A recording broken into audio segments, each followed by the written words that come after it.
ଦେଖନ୍ତୁ ଓଡ଼ିଶାର ଶକ୍ତିପୀଠଠୁ ସିଂହାସନୀ ଶକ୍ତିପୀଠ ହେଉଛି ଅନ୍ୟତମ।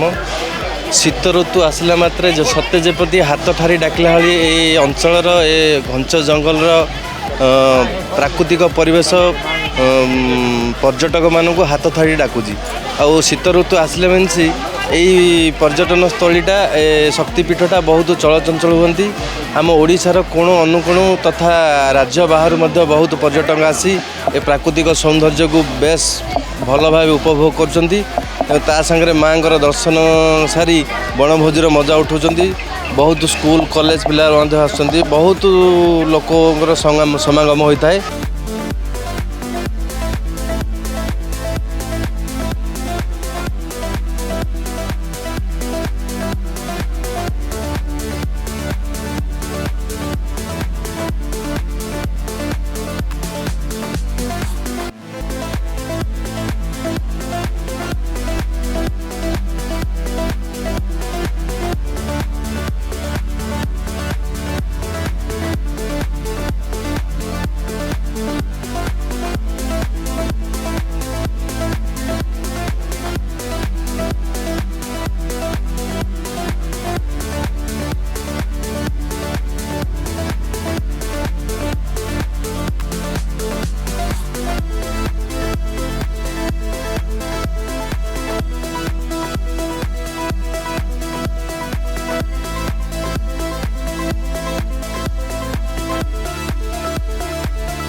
ମାନେ महासेन एमती कौन भक्त जेको भक्त भी आसती जहाँ मनस्कामना करती ताहा पूर्ण हुए।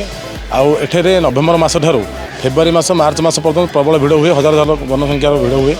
समस्ते जहाँ मानसिक करते बहुत पूर्ण हुए। माँ अपर कृपा समतम्बदी अच्छी।